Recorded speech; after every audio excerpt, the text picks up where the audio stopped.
माता पार्वती ने बताया, करवा चौथ पर कौन सा श्रृंगार करने से पति की उम्र कम हो जाती है। करवा चौथ पर किस रंग की चूड़ी पहनने से और कपड़ा पहनने से दुगना फल प्राप्त होता है। एक समय की बात है, एक नगर में एक गरीब स्त्री अपने पति के साथ रहती थी। उस स्त्री के पति का स्वास्थ्य हर समय खराब रहता था। वह स्त्री घरों में काम करके अपने जीवन का गुजारा करती थी। उस स्त्री ने उस पर जैसा भी हो सका उसने अपने पति का इलाज करवाया, लेकिन उसे कोई लाभ ना मिला। फिर एक दिन वह स्त्री पूजा पाठ करने के लिए एक मंदिर में जा रही थी, तो वापस लौटते समय उसकी मुलाकात कुछ सुहागन स्त्रियों से हो जाती है। तो फिर वह स्त्री उन सुहागन स्त्रियों को अपने पति के बारे में सारी बातें बताती है। तो वह सुहागन स्त्रियां कहती हैं, तुम चिंता मत करो और आज से ही माता पार्वती का सच्चे मन से ध्यान लगाओ, माता पार्वती तुम पर कृपा अवश्य करेंगी। इस प्रकार उस स्त्री ने सच्चे मन से पूर्ण निष्ठा के साथ माता पार्वती का ध्यान लगाया। तो रात को सोते समय माता पार्वती उस स्त्री के सपने में आ गई और उस स्त्री से कहने लगी, बेटी क्या बात है, तुमने मुझे क्यों याद किया है। तो वह स्त्री कहने लगी, हे माँ, मैं अपने पति से बहुत प्यार करती हूँ और पता नहीं हमारे नसीब में क्या लिखा है, जो कि मेरे पति हर समय बीमार रहते हैं। कभी कभी तो ऐसा लगता है कि मैं विधवा होने वाली हूँ। माँ, मुझ पर कृपा करो और मेरे पति को स्वस्थ करने का कोई उपाय बताओ। फिर माता पार्वती कहती हैं, यदि तुम अपने पति को स्वस्थ रखना चाहती हो और सदा सुहागन रहना चाहती हो और अपने पति की उम्र लंबी करना चाहती हो, तो तुम कार्तिक माह के कृष्ण पक्ष की चतुर्थी के दिन करवा चौथ का व्रत रखो। उसके रखने से हर सुहागन स्त्री के पति की उम्र लंबी हो जाती है और पति हमेशा स्वस्थ रहता है। और इतना ही नहीं, लक्ष्मी की कृपा होने लगती है, घर की गरीबी हमेशा के लिए दूर हो जाती है। फिर वह स्त्री माता पार्वती की बात सुनकर कहती है, हे माँ, मैं करवा चौथ का व्रत हर साल रखती हूँ, मगर फिर भी मेरे पति स्वस्थ नहीं होते और मेरे अंदर विधवा होने का डर बना रहता है। तब माता पार्वती कहती हैं, करवा चौथ का व्रत सुहागन स्त्रियां अपने पति की लंबी आयु की कामना के लिए कठिन निर्जला व्रत रखती हैं और इस व्रत में 16 श्रृंगार कर माँ करवा की पूजा करती हैं। करवा चौथ व्रत के कुछ नियम होते हैं। यदि किसी स्त्री द्वारा करवा चौथ के व्रत के नियमों का पालन ठीक से नहीं किया जाता तो इस व्रत का फल नहीं मिलता और उस सुहागन स्त्री के पति की उम्र बढ़ने की जगह कम हो जाती है। इस प्रकार फिर वह स्त्री कहने लगी, हे माँ, तो मुझे क्या करना चाहिए। फिर माता पार्वती कहती है, अब मैं तुम्हें एक कहानी सुनाती हूँ। इस कहानी को बड़े ही ध्यान से सुनना। फिर आने वाली करवा चौथ को इस कहानी में बताए गए नियमों का पालन करना होगा, जिससे तुम्हारा व्रत ठीक ढंग से संपन्न होगा और तुम्हें उसका फल अवश्य मिलेगा और तुम्हारा पति स्वस्थ होकर के लंबा जीवन जिएगा और तुम सदा सुहागन रहोगी। एक गांव में एक साहूकार के 7 बेटे और एक बेटी थी। सातों भाई बहन में बहुत ही प्यार था। फिर एक बार करवा चौथ के दिन सेठानी ने सातों बहुओं और बेटी के साथ करवा चौथ का व्रत रखा। सातों भाई हमेशा अपनी बहन के साथ ही भोजन करते थे। उस दिन भी भाइयों ने बहन को खाने के लिए बोला तो बहन कहने लगी, आज मेरा करवा चौथ का व्रत है, इसलिए आज मैं खाना तब तक नहीं खाऊंगी जब तक चांद नहीं उगेगा। माता पार्वती कहती हैं, बेटी, इस प्रकार भाइयों ने सोचा, हमारी बहन रोजाना हमारे साथ भोजन करती थी, आज यदि हम बहन को छोड़ करके भोजन कर लेंगे और हमारी बहन भूखी रहेगी, ऐसा कैसे हो सकता है। इसलिए एक भाई ने दिया जलाया और एक भाई ने छन्नी लेकर के पहाड़ी पर चढ़ गया। फिर दिया जला करके एक भाई ने कहा, बहन, चांद उग गया है, चांद उग गया है, अब तो चांद को अर्घ दे दो और खाना खा लो। माता पार्वती कहती हैं, बेटी, बहन ने भाभीयों से भी कहा कि भाभी चांद देख लो। भाभी बोली, चांद तो तुम्हारे लिए ही निकला है, आप ही देख लो, हमारा चांद तो अभी बाद में निकलेगा। बहन ने भाइयों की बात में आकर बिना चांद उगे ही पूजा कर ली और फिर खाना खाने बैठ गई। माता पार्वती कहती हैं, बेटी, जैसे ही उसने वो भोजन का पहला निवाला खाने लगी तो उसमें बाल आ गया।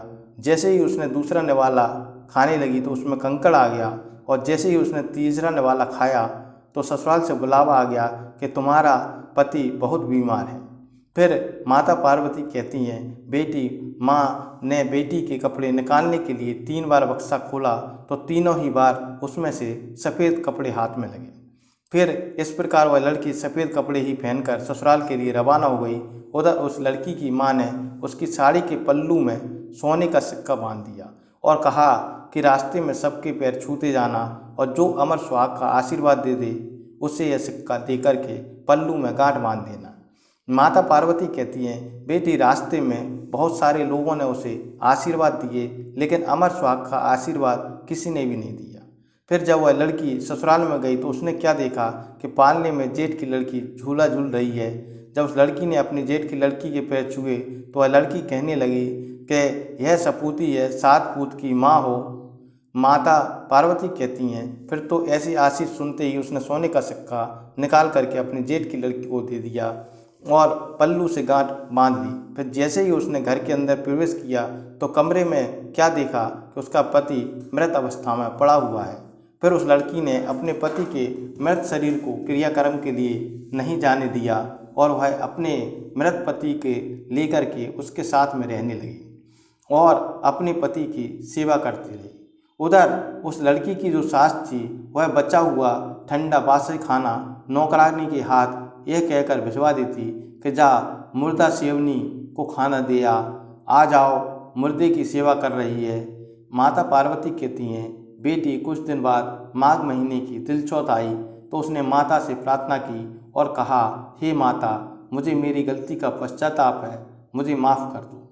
हे चौथ माता, मेरा सुहाग मुझे लौटा दो, मेरे पति को जीवित कर दो।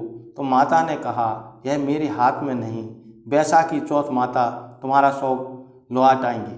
माता पार्वती कहती हैं, बेटी फिर बैसाखी चौथ पर उसने प्रार्थना की तो माँ ने कहा, भादुड़ी चौथ माता तुम्हारा सुहाग तुम्हें देंगी।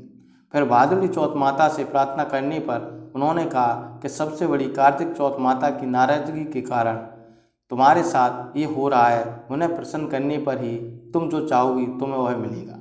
माता पार्वती कहती हैं, बेटी इस प्रकार कार्तिक महीने में चौथ माता स्वर्ग से उतरी तो गुस्से में कहने लगी कि तुमने करवा चौथ व्रत में 2 गलतियां की हैं, इसलिए तुम विधवा हुई हो। पहली गलती तुमने की कि तुमने बिना चांद उगे ही पूजा कर ली और खाना खा लिया। दूसरी गलती यह की कि कुछ श्रृंगार भूलकर भी सुहागन स्त्री को करवा चौथ व्रत में नहीं करने चाहिए, वह तुमने कर लिए। जो भी स्त्री इन दोनों गलतियों को करती है उसके पति की उम्र कम हो जाती है और उसके घर में दरिद्रता आ जाती है। फिर वह स्त्री माता पार्वती से कहती है, हे माँ, कैसा श्रृंगार नहीं करना चाहिए और कैसे वस्त्र धारण नहीं करने चाहिए और करवा चौथ व्रत के क्या नियम हैं, आप मुझे बताने की कृपा करें, जिससे मेरे पति स्वस्थ हो सकें और मैं सदा सुहागन होकर के जीवन जी सकूं। माता पार्वती कहती हैं, यदि कोई भी सुहागन स्त्री करवा चौथ का व्रत रखती है तो इस दिन उसे सूर्योदय से पहले उठ करके स्नान कर लेना चाहिए और इसके साथ ही इस व्रत में दिन में नहीं सोना चाहिए और न सरगी लेने के बाद में भोजन करना चाहिए। तब माता पार्वती आगे कहती हैं, बेटी करवा चौथ का व्रत के दौरान हर सुहागन स्त्री को काले अथवा सफ़ेद रंग के कपड़े और काले सफ़ेद रंग का श्रृंगार कभी भी धारण नहीं करना चाहिए, क्योंकि काला और सफ़ेद रंग इस व्रत के लिए पूरी तरह से वर्जित माना गया है। यदि फिर भी कोई स्त्री काले या सफ़ेद रंग का श्रृंगार करती है और वह स्त्री सदा सुहागन होकर के जीवन नहीं जीती। फिर माता पार्वती कहती हैं, बेटी व्रत के दौरान करने का बहुत ही महत्व है। ऐसे में करवा चौथ के व्रत के दौरान हर सुहागन स्त्री को सफ़ेद रंग की वस्तुएं जैसे सफ़ेद कपड़े, सफ़ेद मिठाई दान नहीं देना चाहिए।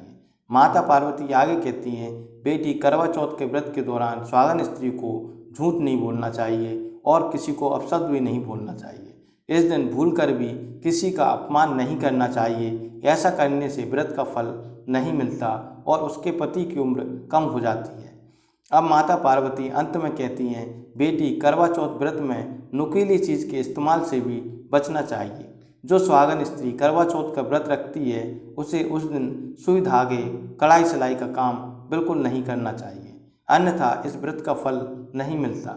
माता पार्वती कहती हैं, बेटी फिर इस प्रकार उस स्त्री के नियमानुसार श्रृंगार करके और वस्त्रों को धारण करके करवा चौथ का व्रत रखा और करवा चौथ माता के पैर पकड़कर क्षमा मांगी और विलाप किया, मुझे इतना बड़ा दंड मत दो, मेरा सुहाग मुझसे मत छीनो, आप जग की माता हो, सबकी इच्छा पूरी करने वाली हो, मेरी बिगड़ी बनाओ, मेरा सुहाग मुझे लौटा दो, मेरे पति को जीवित कर दो।